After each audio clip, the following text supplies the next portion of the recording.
You are now entering the Honeysuckle Podcast. Welcome back to another episode of the Honeysuckle Podcast. Today we have Stephanie Wang of Empathogenics. We talk plants, medicine, and psychedelic adjacency. Stay tuned. Stephanie, why don't you introduce yourself and introduce what Ka is to the world? First of all, Sam, thank you so much for having me on the Honeysuckle Podcast. Great to see you again. Nice to see you as well. So Ka Empathogenics is actually a brand new company. We just launched in July of 2022, and we offer the first of its kind, natural, 100% plant-based empathogenic supplement chews. And what they do is they help lower anxiety and stress, and also give you a sense of grounded energy while making you feel more capable, connected, and alive.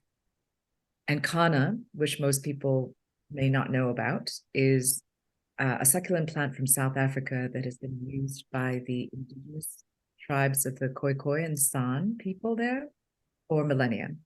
And they traditionally take it to go on multi-day hunts because of its ability to give this amazing sort of sustained energy. And also it helps suppress hunger and thirst as they go on these hunts, while helping them focus and bring more clarity, and the colors are more vibrant. But what is super special about kanna is its ability to open the heart.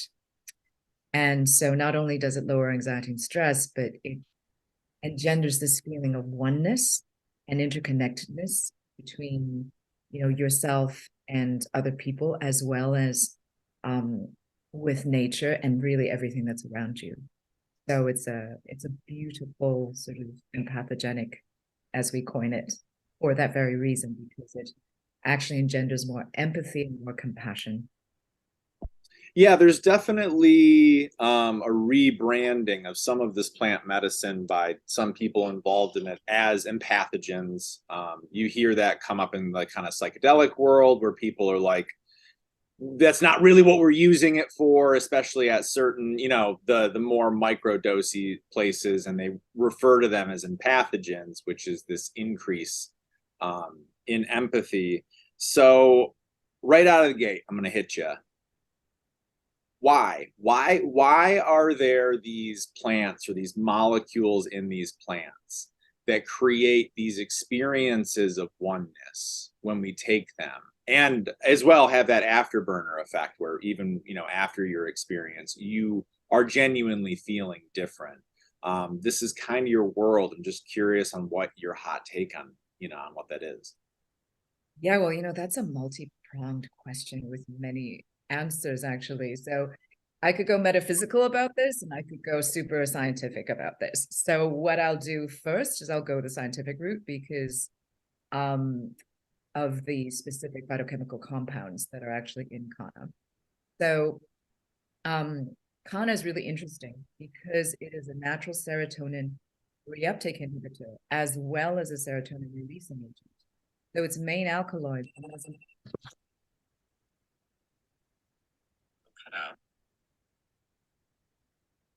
Love it. Thought you put it on airplane mode. I thought we were good. This was an alarm. Oh no! Yeah. Snuck up on you. There was just a random alarm at 3:37. It's so bizarre. Sorry. Yeah. So I beg your pardon. I got to start again. That's amazing. So what was the question? Oh yeah. So let me start again about regarding so on a scientific basis, the main two alkaloids that are within kanna are mesembrine and mesembrinone. And so kanna is both a serotonin reuptake inhibitor as well as a serotonin releasing agent. And it also has this amazing ability to activate receptors for GABA, for opioids, for cholecystokinin, and for melatonin, which means it calms brain activity, it lifts mood, it suppresses hunger, and specifically, I would say, any kind of hedonic craving. And it also improves sleep quality. So, and in addition to that, because of kanna's ability to inhibit an enzyme called PDE4 in the body, it actually helps us access more energy. So it has this sort of dual effect, which sounds almost an oxymoron, but it isn't. And it's able to actually calm the brain and calm the mind while giving you this grounded energy at the same time, simultaneously. So what that means is it's acting on so many different neuroreceptors, which is very unusual, because if you look at, cannabis, or you look at, some of the other substances out there, it's generally one or two receptors and that's it, right? Or it's the same type of receptor.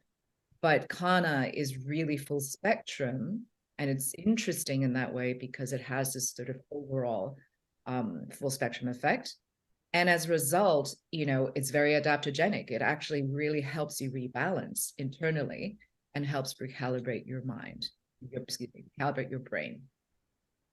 So that alone in itself is super interesting. Plus, it's non-addictive. It has a really good safety profile. And there's quite a number of clinical studies. I mean, there needs to be more clinical studies on this, but there have already been clinical studies on humans and animals, and with, very positive results. So that on that end, it's quite interesting. But to answer your question as to why are these plants actually helping us open our hearts? So I will say this, that I believe all entheogenic plants, and really all plants, but particularly entheogenic plants, whether they are psilocybin or ayahuasca or something like kanna, which is psychoactive, but not psychedelic in the sense that it's not hallucinogenic. It's still an entheogen because it actually has the ability to kind of bring you into this new level, sort of non-dual, excuse me, I should rephrase that. It's just a much more sort of elevated consciousness as well. And I believe the plants are actually working with us to ensure their own survival, number one. Part of it is, is actually helping humans realize our connection to the planet and to nature. And it's really just, it's happening in a way that is also super beneficial for human beings, because at the end of the day, we are part of the whole ecosystem, right? And so to me, sometimes I jokingly say the plants are working through us to actually get the message of the plants out there to more people. And why is it particularly happening at this time, in the world? Wow, that's also a big question. But I do think that given that we are at this point of global crisis in many ways, in terms of how, in terms of climate change, in terms of how we are still not being very conscious about how we are treating the earth simply as a resource and just plundering, and not actually having a reciprocal, relationship with nature, which if you look at all pretty much indigenous cultures, there's always that give back. That's this understanding of, we cannot simply grow infinitely without thinking of this relationship that we have with the planet, which has limited resources. And how are we being stewards of nature? We're not. We're not having that conversation. No one is having that conversation. No, like you're not going to turn on the evening news and have them be like, yeah, bro, so there's like maybe 5 billion too many of us right now for the, how we manage these resources, like this infinite growth model with infinite resources.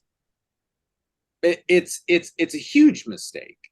And then you have these substances that, I mean, before you try something like ka or, a psychedelic, if someone told you the plant told me X or Y, it doesn't really make sense until you have that experience. And then when someone says the plant told me that, you're like, oh no, I totally understand what you're talking about. Like it told you that. You don't hear it, but just like suddenly there's a clarity in your brain where you look around and you're like, oh yeah, these are my fellow humans. This is my planet. Like this is something that's going to be important.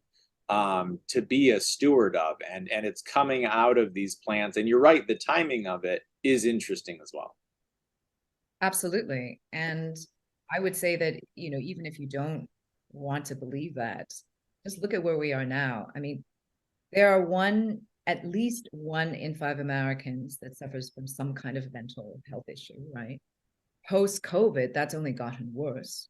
80% of all doctor visits have to do with stress. They're all stress related.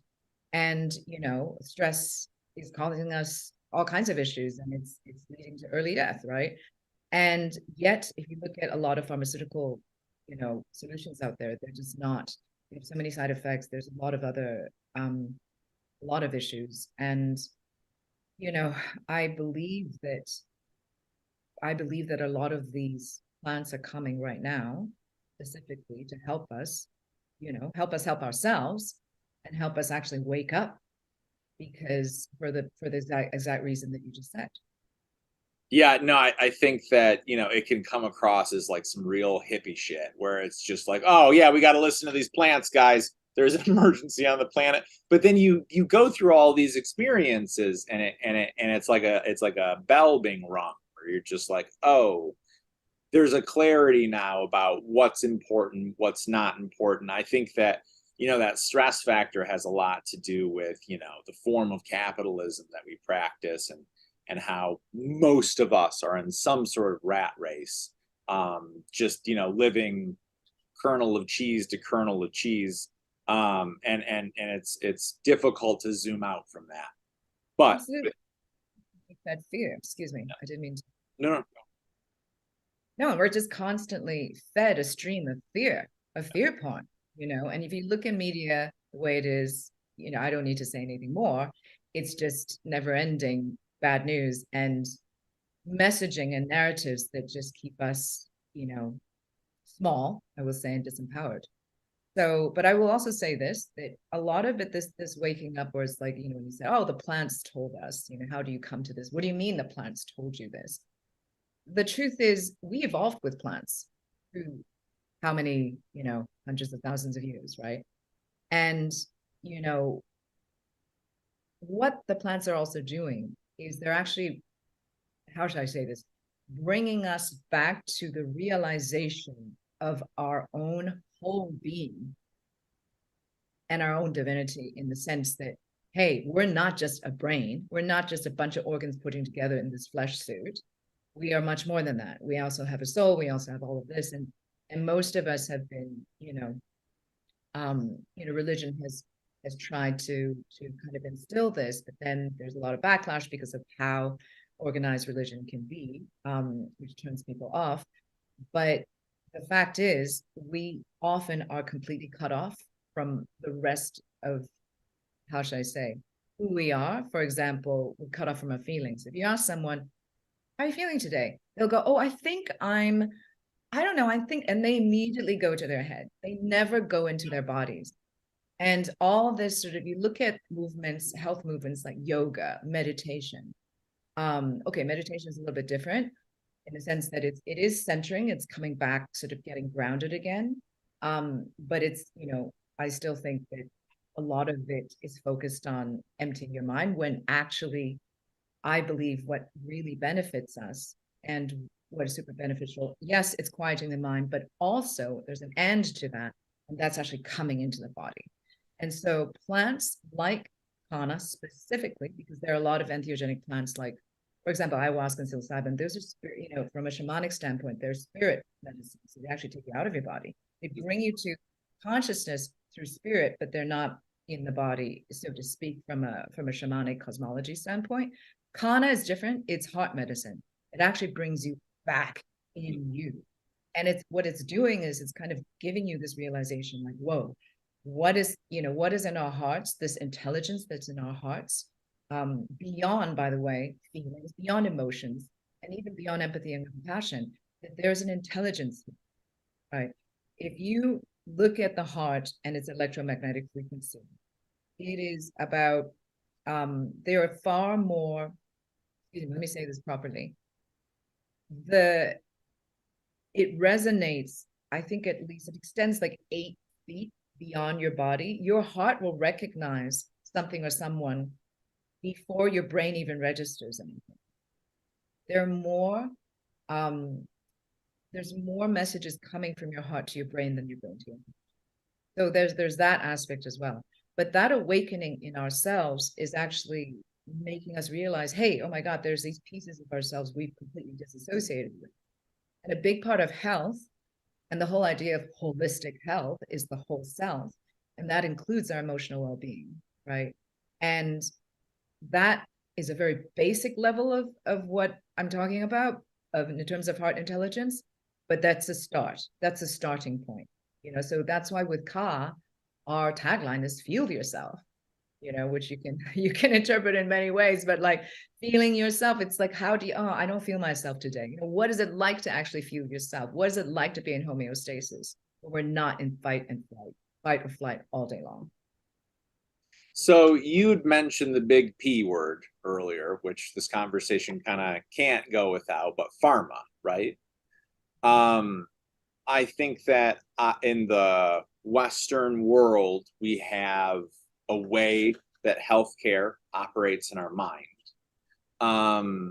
But the addition of plant medicine to that world almost, it's almost two different worlds, kind of. What do you see the future of pharma and healthcare and plant medicine? You know what I mean? Are these running alongside each other? Are they, you know what I mean? Like what's that future going to look like next, like kind of 5-10 years in your mind? I feel like there's going to be parallel paths. So pharma, or at least more progressive pharma, is already, and biotech already definitely is already looking into plant medicine. That's been going on for a while.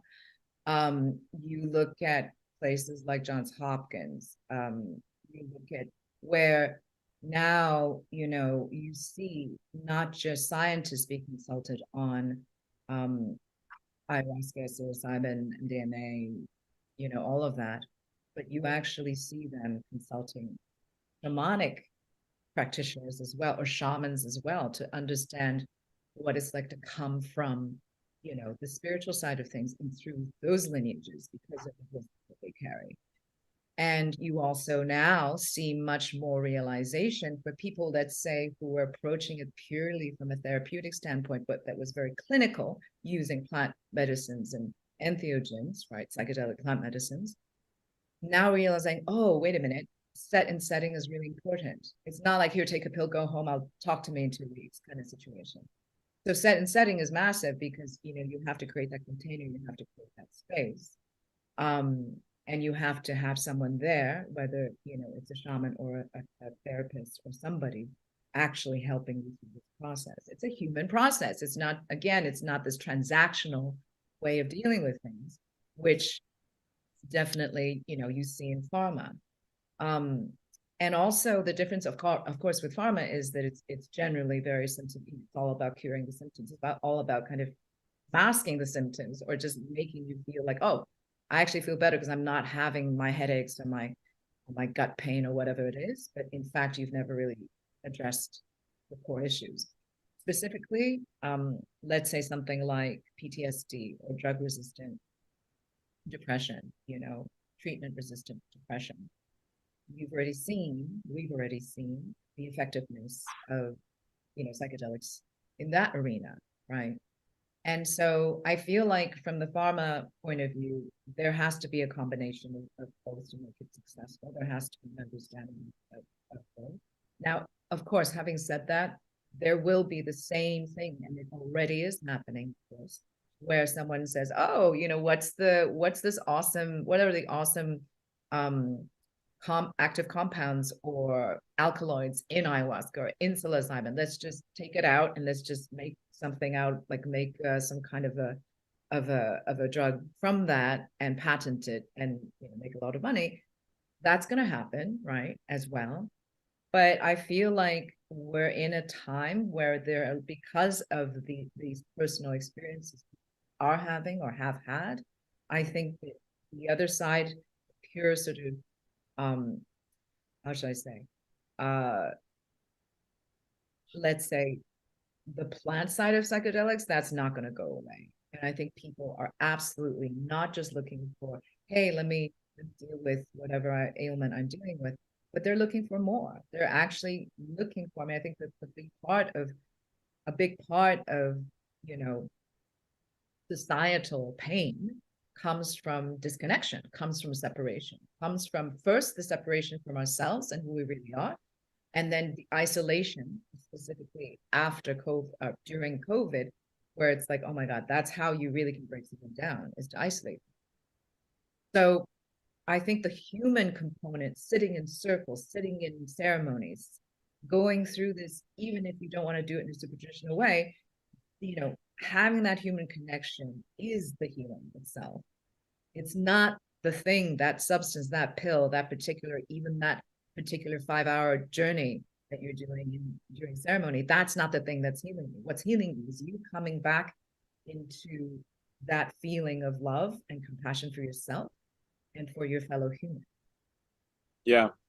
So let's talk about how you found a succulent. I mean, were you at like Home Depot? You were just nibbling on succulents, or you know, how do you find yourself in front of this compound? So 10 years ago, I actually discovered kanna when I went to my very first shamanic plant ceremony. So interestingly, at the time, you know, even though this was a Peruvian shaman, he's awesome.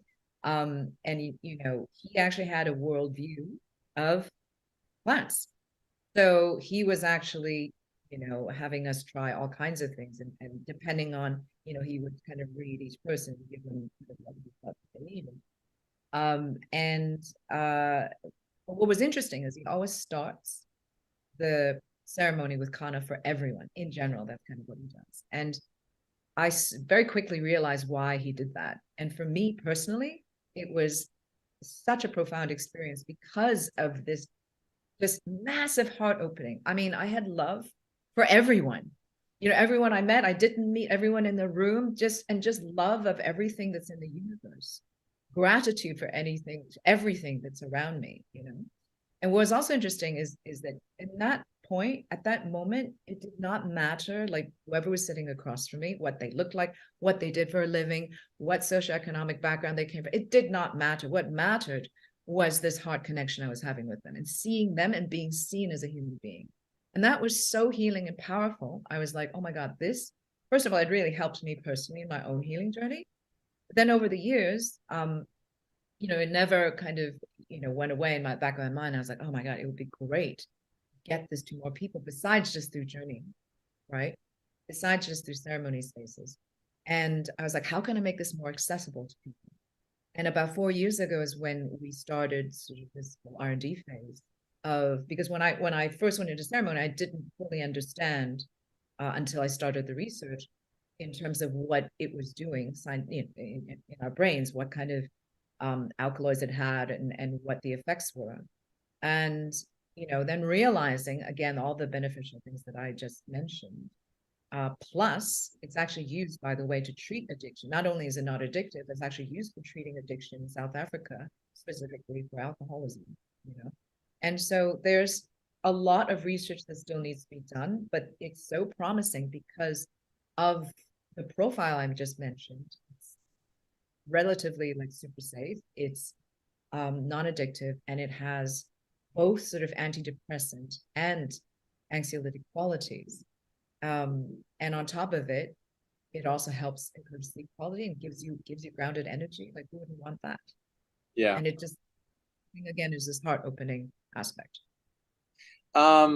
So let's talk about the form factor. You'd mentioned it before, but this is actually kind of like part of the razzle dazzle of the experience. That it is a chew. And it also has a very effervescent experience when you put it in your mouth. So tell us about, you know, kind of how you discovered that and what that form factor is and kind of how you guys came to where you are now. Absolutely. So the effervescent tingle that you experience when ka is in your mouth is actually from Agmela. So in these 4 years, we developed a proprietary formulation that includes some other amazing, rare, and synergistic plants that work super well with kanna to enhance its benefits. And they are, Agmela, snow lotus, there's lavender as well, and mint there as well. But the two probably lesser known are Agmela and snow lotus. So Agmela, which is also called the electric daisy or sesame buttons, is a plant that's originally from South America, but then now you can find beyond South America. And it's super antimicrobial. And, in the old days, it was called the toothache plant for when, before we had Novocaine, because of its analgesic quality. And what it is doing in your mouth, and the reason also why we included it into the formulation of the chew, is because the minute it starts tingling, it's actually indication. It's like, hey, something's happening right now. And it's stimulating your salivary glands and priming them for absorption of all the amazing plant ingredients that are in the formulation. So the other ingredient is, for example, snow lotus, which is the highest growing plant in the world. It grows above 21,000 feet, and it grows in the Himalayas. And it's a beautiful, beautiful plant that is very anti-inflammatory, and it also helps maintain homeostasis. It's great for circulatory issues or any cold-related issues.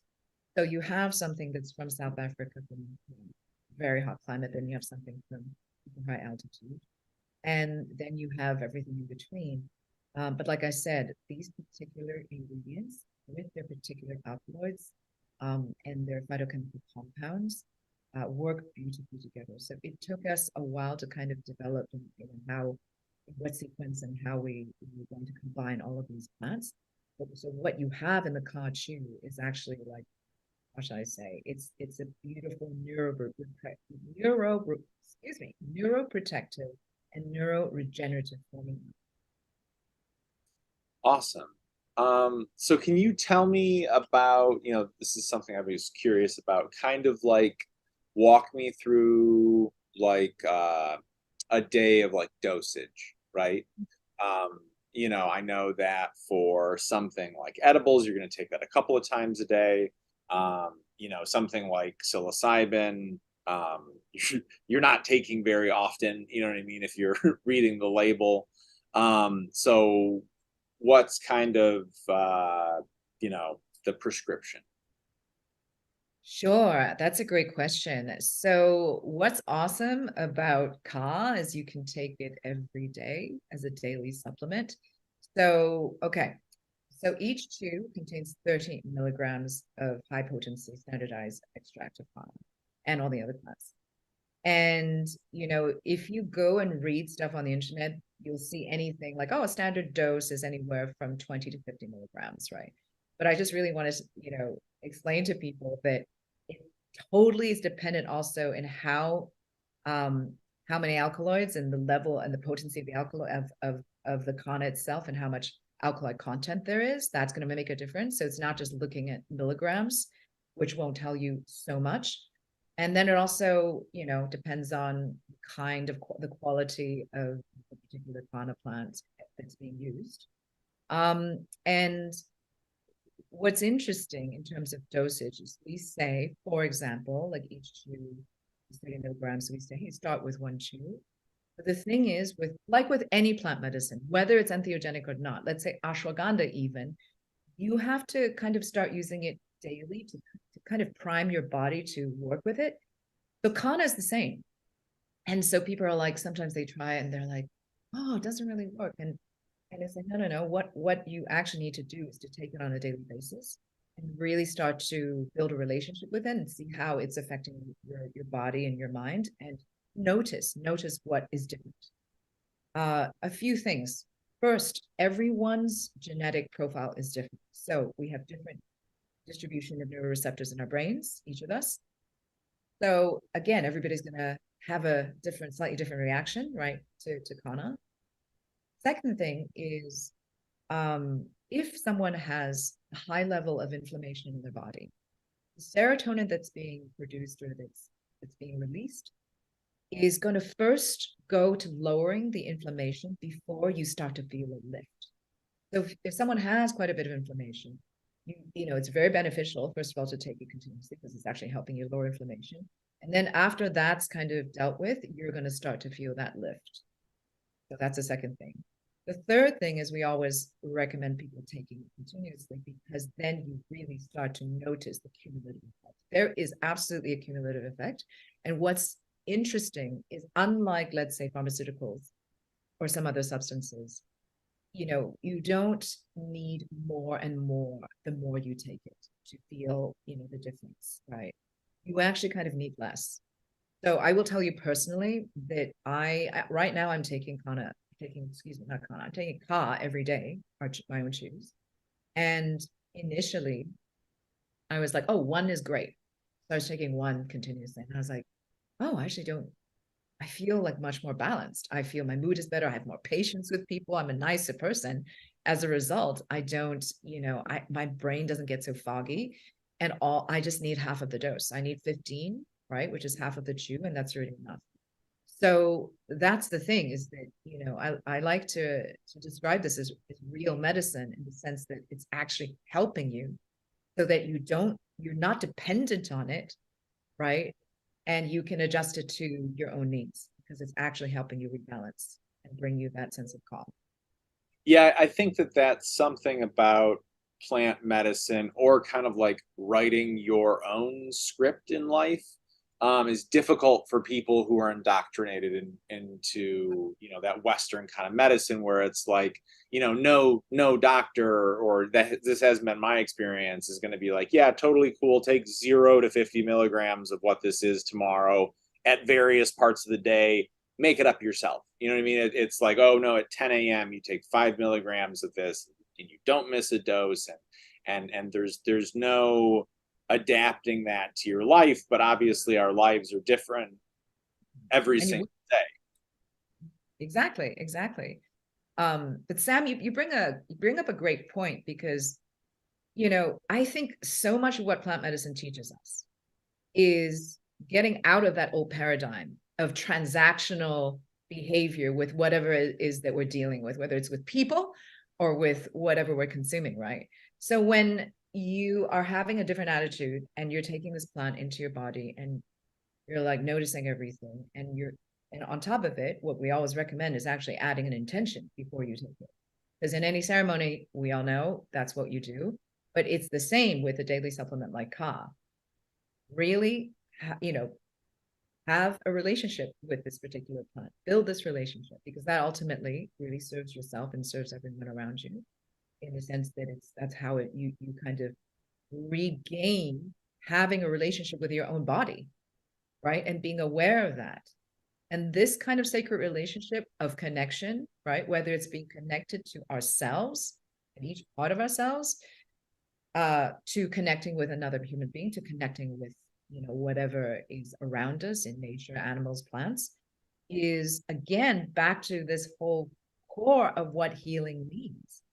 It's actually recognizing our interconnection, whether it's in human community or sort of planetary community.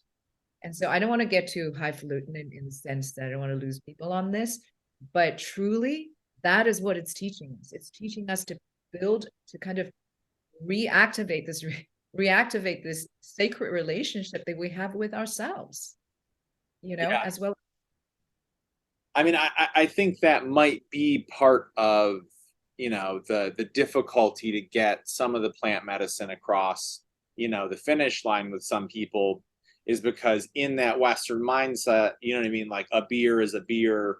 I'm not going to wake up tomorrow and think differently, you know, about the government or about my relationship with my family. But when you you know, kind of dip into this world of plant medicine, you know, you have to at least be aware that, you know what I mean, this is a whole experience, and you might start feeling differently about things. That's a part of the process. Absolutely. It's an invitation. It's really an invitation for us to have a relationship again and start using, you know, relating as opposed to just I don't know, being on one side of a transaction, right? Which is what our consumers world teaches us. Yeah. And brainwashed that way, right? So yes, all of us are used to that Western way of, and even Easterners like myself. I mean, it's globalization, right? That has become so that's become so predominant, this kind of this transactional kind of culture. But there definitely is a resurgence, and how do I say this? There's a resurgence of plant medicine, and through that, there's an invitation to create a different paradigm. And we are doing that, at least a subset of us are doing that, which is great. So it gives people at least more options. And hey, someone may still choose to go the other route, the transactional route, and that's up to them. But at least there are options for people who are looking for alternatives. And not criminalizing them. The alternatives to the pharmaceuticals is important. So you are a company. We were talking about we've briefly mentioned bottom lines. So what I was interested in is, where are you seeing traction? What world, what demographic, like who are the people who are embracing Ka as a product? So I think the first communities that are super embracing of Ka are the psychedelic communities, because as just mentioned, they already at least have an awareness of, how to work with plant medicines. And this is something that if they haven't tried it themselves, because there definitely are kanna ceremonies out there, they've at least been primed for trying a new plant medicine, right? And so we found a lot of traction through people who are either facilitators themselves or people who are part of these shamanic plant medicine circles. So that's number one.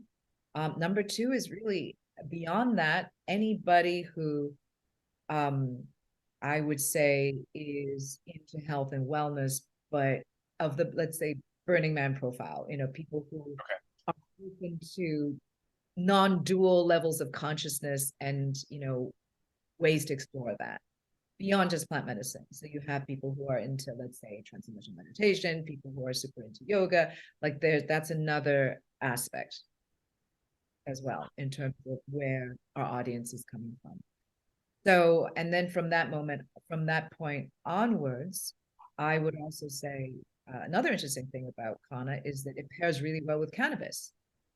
So this is an area where we haven't fully tapped into this, but what kanna does is it takes away the paranoia of cannabis and also promotes its beneficial felt effects. So, we've had people who are cannabis smokers or cannabis users, and they are discovering, this is actually a beautiful combination. So there's that. And then I would say really anybody who's just been fed up and just does not want to take any more pharmaceuticals for treating their mental health issues, stress and anxiety primarily, and they're definitely looking, and they're open to begin with. They are not necessarily people who take psychedelics, but people who are open enough to say, hey, I want to try something else because this other bit is not working. It's causing these other negative side effects. What's interesting is that we have had this is just purely anecdotal, by the way, just to be clear, people who have been on antidepressants for a while and are now having been weaned off Prozac, for example, or any other kind of pharmaceutical. And they're like, but they still need something. And they found some great beneficial effects.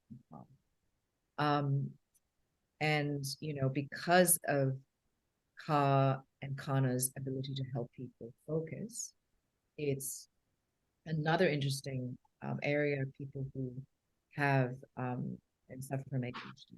So again, I'm not a doctor. I'm not advocating anyone getting off their meds, but it's an interesting area to explore.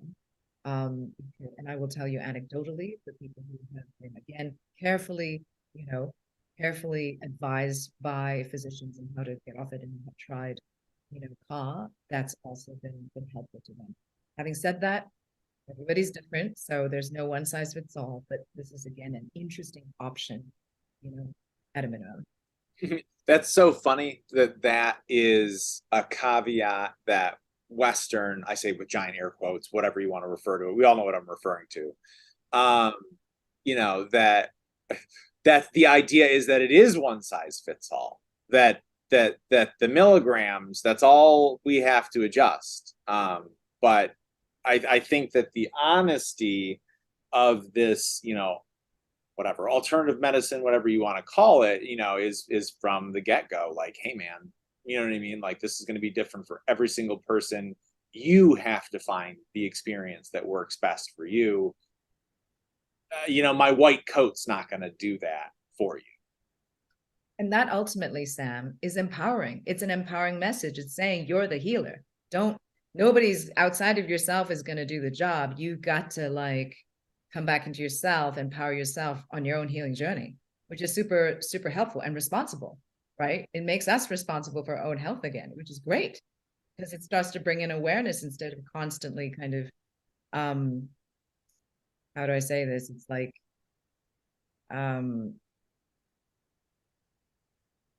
what's the word I'm looking for? Abdicating our responsibility to an outside party. For sure.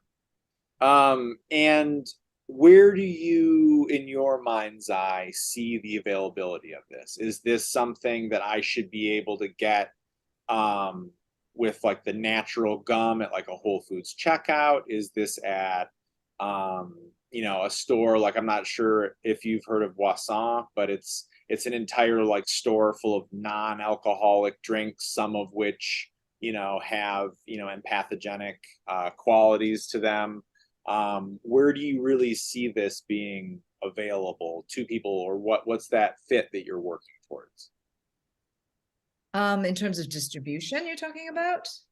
So besides our own sort of, our own website, and besides, marketplaces like Amazon, also cars on Amazon already, and other kind of digital platforms, definitely specialty retail. It could be, eventually it could be Whole Foods. Places like Erewhon, places like Wassa, places like, in New York, a place like the Alchemist Kitchen, for example, or ABC Home, maybe, or it could be also, we're looking into this, possibly in cannabis dispensaries. We're actually looking to see what because I know there might be some regulatory issues, not with us, but with what cannabis dispensaries need to do. So there's that. There's that as well. And I would say through other centers that are either, and this is right now a small, not that big right now, but that this will be growing, places like ketamine centers, places like, who are using plant medicine treatments for people. This could be something that could be available over the counter because, again, it's not scheduled. So, but I think also just a caveat there is that, it's not about mixing everything together and more is better. And then people say, oh, I want to take mushrooms and kanna and this and that. And it's like, no.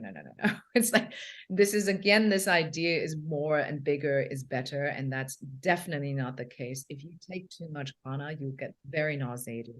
And it's again, the same lessons, right? And so what I love about it, and hey, when I first tried kanna, I had the same lesson. It's like, more is definitely not better. Because again, what it's trying to do is it's actually teaching us how to work with it. And it's not, if you're just like, okay, more is better, then I don't even have to think. I just, bring it on, and you're going to discover that mixing everything together, first of all, you're not going to know what's actually effective and what it's doing for you. Second of all, you're just confusing yourself and your neuroreceptor. It gets weird. And also you're not giving respect to that particular, again, a concept that's very foreign to people who are of, a different kind of mindset that's maybe more traditional. But these are sacred plants. Kanna is a sacred plant. So are all the other plants we mentioned. And there's a certain level of respect that it actually demands. And if you don't, what you put in is what you get out. Because again, that intentionality, if it's not aligned with what you're actually wanting, you're going to feel the negative impact as well. It's a different thing. It's in a different way though. And again, it's very hard for me to explain to people unless they've had this experience, but it will give you what you need, and also what you put in is what you get out in a way. Yeah, that's definitely something that involvement in plant medicine teaches you, which is you're going to get what you need out of this, not what you wanted out of this, because they're going to be different. One of my more recent mushroom trips, I cried for like 5 hours straight. I didn't know I needed that. Felt spectacular afterwards. But that was that unexpected, not, definitely a non-Western experience. Right. But in the best way. Because I think to get through some of the concrete, some of the bullshit that's involved and entrenched in our society and culture, that you do need you need a couple of bigger hammers. You know what I mean? I 5 milligrams of Prozac and talk therapy are not going to conquer the things that we deal with and everyday life as a modern person. We were great, 200,000 years ago, hunter-gatherer, using the same plants, you know what I mean? But now we spend 95% of our lives indoors. Indoors didn't exist while we were evolving. Like, it shouldn't be a surprise that at the end of a 16-hour workday and 2 hours of commute each way, you're fucked up. You know what I mean? This should not be a surprise. But it should incentivize you to say, hey, I need alternatives to the things that are already not working for me. Right. And something, Ka is that tool in that tool chest towards what works for you as a person. So I'm curious, because I know that people who are on the cutting edge of things oftentimes pay both monetarily, but really with their time, being kind of a trailblazer, which inside joke, folks. That's where we met. You are paying and paving that way forwards. So what is that thing that pulls you down this difficult path? What is that ultimate goal? What gets you out of bed in the morning and gets you working the really long days that you work on this project? Well, first of all, thanks for even acknowledging that and you're assuming, which is very true, that I do work very long days, but thank God I have Ka, right? Which just has changed my life. Our mission, Ka's mission, is to restore full spectrum aliveness for all human beings. And we put it that way because, I'm a firm believer that we are not just meant to be here to be super stressed out, toil away, work at a job, get a mortgage, raise your kids, and then at some point retire, and then kind of that's it. Okay. I and then suffer through the whole process and never really coming into your full potential. And so what gets me out of bed each day is just knowing through my own experience that there is so much more out there for all of us, and that we all deserve a life that's fulfilling, where we feel excited and enlivened each day, even if we have, because shit happens, right? That's not in our control.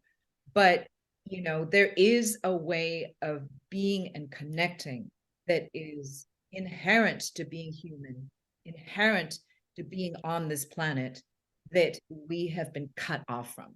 Why have we been cut off from that? Because I don't even want to go into that, but basically because you can see what's happened in our world.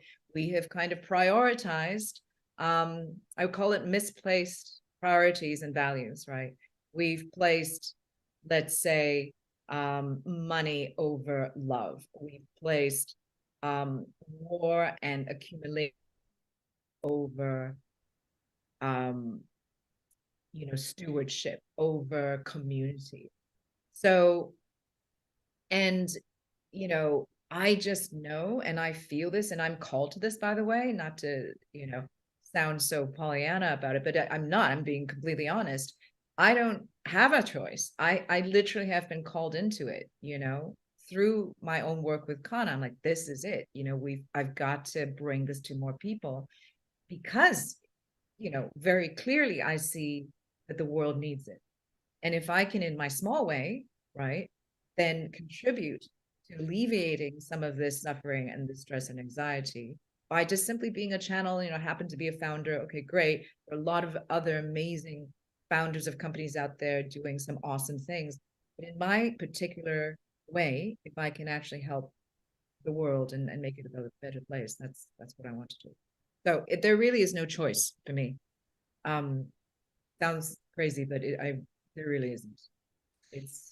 I think it sounds foreign to people unfamiliar with how powerful some of these experiences can be. Earlier, when I talked about the ringing of a bell, that's a great analogy for, there's a difference between knowing something and feeling something. And I think that that's what a lot of these empathogenics do, is they change gears from a fact that I had somewhere in the corpus callosum of my brain, stored somewhere, versus like, I had this experience and now it lives in my heart.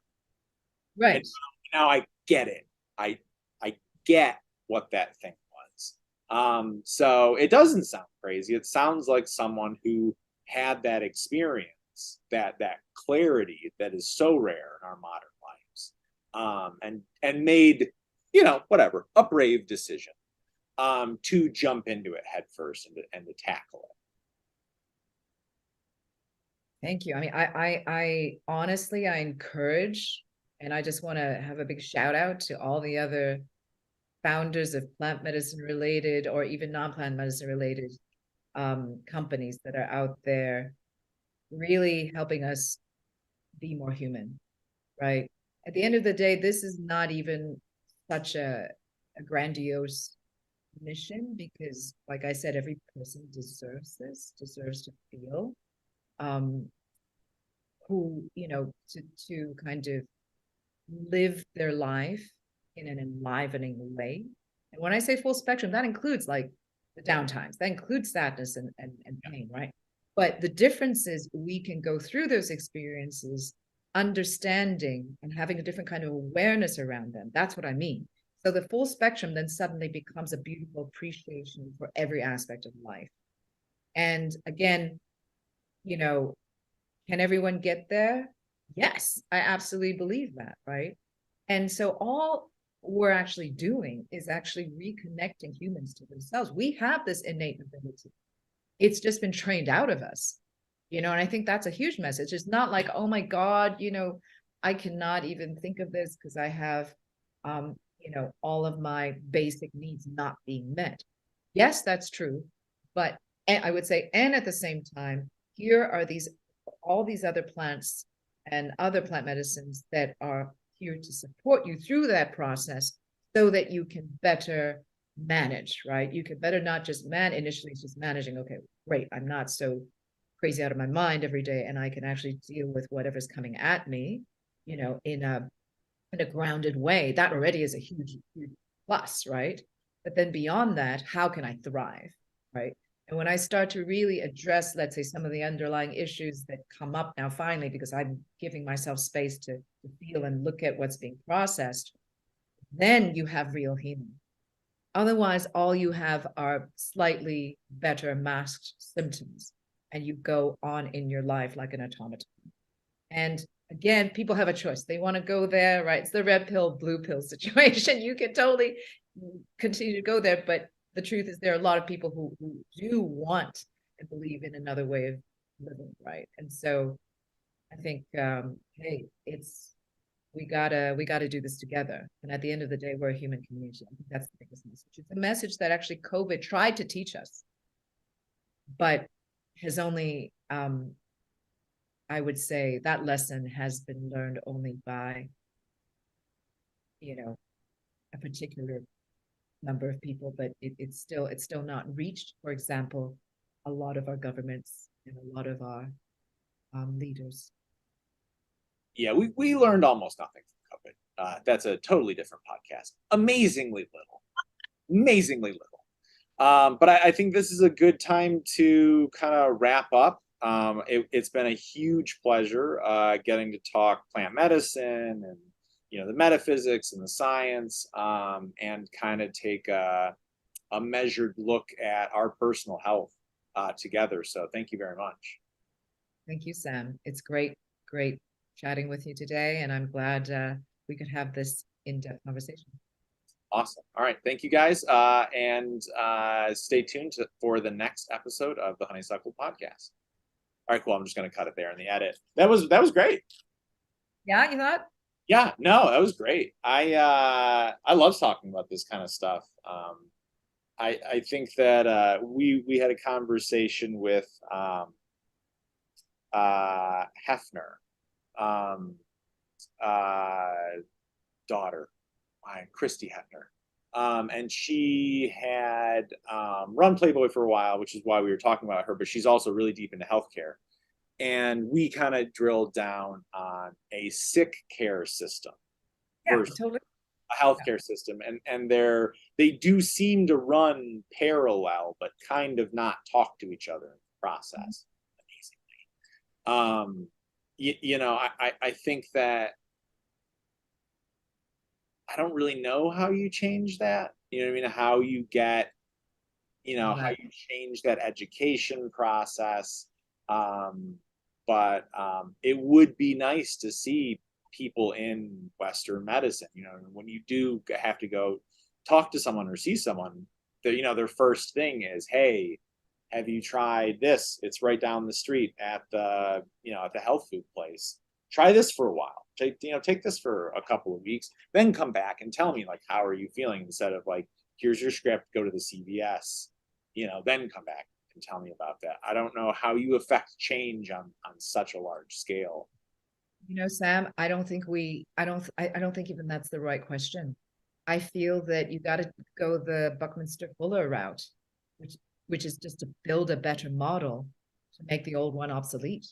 Sure. So instead of, there's a lot of energy. That system has been entrenched for 100 years at least, right? But I would say not 100. Yeah, 100 years, like since the AMA, let's just say, or we could go further back. But let's just say from the AMA, from formation of the AMA, which was in late 1800s? I would have to check. Yeah. Yeah, something like that. So more than 100 years. But I say that we not waste our energy. Let's just build a better system, because then people are going to be like, screw that. Yeah. And people, I mean, it's already happening, and that there's nothing you can do, right? Yeah, I do wonder about that generationally. Like, it does seem like the younger generations are more down with plant medicine. But then I think you also have a ton of young people who are rural, who aren't a part of that kind of thing, and are more conservative, and who are living in that world. So I do wonder kind of where that's going to shake out. And also what's interesting is, because going into these plant ceremonies and going to Burning Man is not cheap, right? You have a lot of CEOs, like you have a lot of high level CEOs who are super into this, right? So people with wealth and money and power. Maybe they're a little closeted because they don't necessarily want to admit to everyone that they're doing that, but we all know that they exist. So I don't know. I feel that I trust that at some point there's a morphogenic effect where you don't need the whole planet to wake up for the world to change. You need a substantial, I think someone was calculating 1 in 50,000 people or something. That's all you need. And then you get into a place, then there's a tipping point, and then everybody kind of goes, oh, then your consensus reality shifts completely. Yeah. Right. I don't know. The system that I see is almost 100% resistant to change. When there is change, it's a Band-Aid on a hole in a dam. And I think that where we are in, our planet's history, we do really need that change quick. Yeah, I think, I'm thinking, okay, let's just think plant medicine. Who has access to plant medicine, right? Yeah. So right now, like, we're a little different because we are a psychedelic adjacent CPG company, so that you're not spending thousands of dollars to try to get, some kind of psychedelic treatment, nor do you have to go and pay, I don't know, $300-400 to go and sit in a circle, on plant medicine circle, right? Yeah. So I think this is interesting also because the 2023, what is it called? The Global Trends, Wellness Trends Report actually. Due to technical difficulties, we lost our connection with Stephanie, but we will pick this conversation up some other time. Catch you guys soon.